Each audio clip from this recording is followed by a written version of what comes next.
नमस्कार ओडिशा। आज होची नवेम्बर मास 22 तारिख शनिवार। आजिर पाणीपाग अपडेट आसी जाइछि।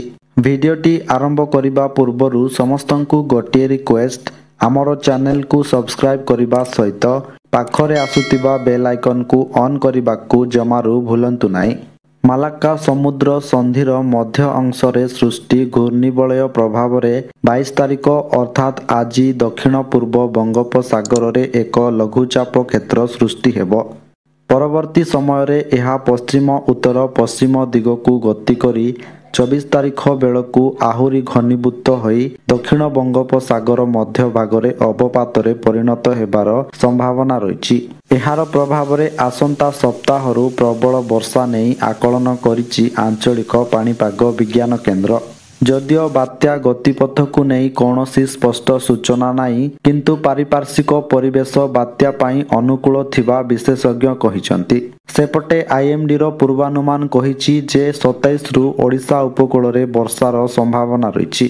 अन्यपटे आज पाई प्राय 11टी जिल्ला रे भीषण शीत एवं 19टी जिल्ला रे प्रबल शीत हेबो बोली कहिछि भुवनेश्वर स्थित आंचलिक पाणीपाग विज्ञान केन्द्र। तेबे आज पाई केउ केउ जिल्ला को सतर्क सूचना दिया जाइछि। केउ जिल्ला गुड़िकरे पाग सुखिला रहिबो, ता सहित केउ जिल्ला गुड़िकरे हाड़भंगा शीत बा भीषण शीत हेबो एवं राज्यर तापमात्रा केते डिग्री सेल्सियस रहिबो एवं आज सृष्टि हेबाकु थिबा लघुचाप को नहीं पाणीपाग विभाग कोन अपडेट देइछि ए नहीं संपूर्ण खबर जानिबा पाई भिडियोटी को शेष पर्यंत देखंतु।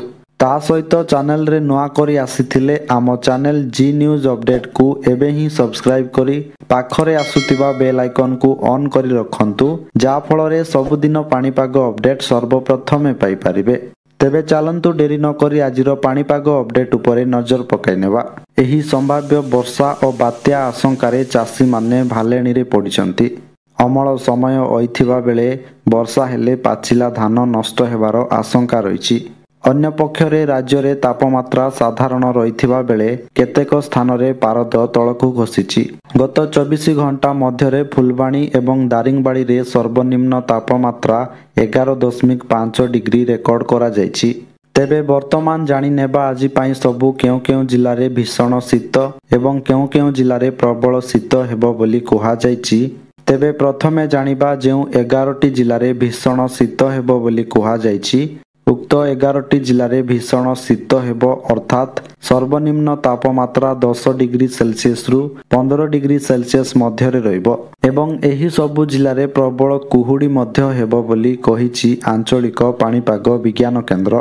तेबे सेही 11टी जिल्ला गुड़िक हेउछि कोरापुट जेउठी तापमात्रा रहिबो 14 डिग्री सेल्सियस, एहा परे नवरंगपुर रे 15 डिग्री सेल्सियस, कलाहांडी रे 14 डिग्री, रायगड़ा रे 14 डिग्री एवं बलांगीर रे मध्य 14 डिग्री सेल्सियस।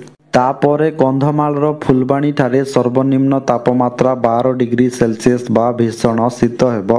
तापरे सोनपुर रे 15 डिग्री, अनुगुल रे 12 डिग्री, झारसुगुड़ा रे 13 डिग्री, सुंदरगढ़ रो राउरकेला ठारे 14 डिग्री सेल्सियस एवं सुंदरगढ़ रे मध्य 14 डिग्री सेल्सियस। तापरे केन्दुझर रे 15 डिग्री सेल्सियस तापमात्रा रहिबो। एहा परे जानिबा जेउ 19टी जिल्ला रे प्रबल शीत हेबो बोली कुहा जाइछि।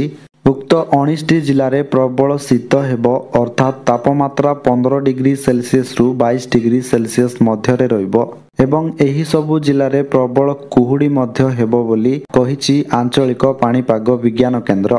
तेबे सेही 19टी जिल्ला गुड़िक हेउछि मालकानगिरी जेउटी तापमात्रा रहिबो 17 डिग्री सेल्सियस, तापरे नुआपड़ा रे 17 डिग्री, बौद्ध रे 18 डिग्री, बरगढ़ रे 17 डिग्री, संबलपुर रे 17 डिग्री, देवगढ़ रे 16 डिग्री, गजपति रे 17 डिग्री, गंजाम रे 21 डिग्री, नयागढ़ रे 19 डिग्री, खोर्धा रे 18 डिग्री, पुरी रे 22 डिग्री, जगतसिंहपुर रे 18 डिग्री एवं केन्द्रापड़ा रे मध्य 18 डिग्री सेल्सियस।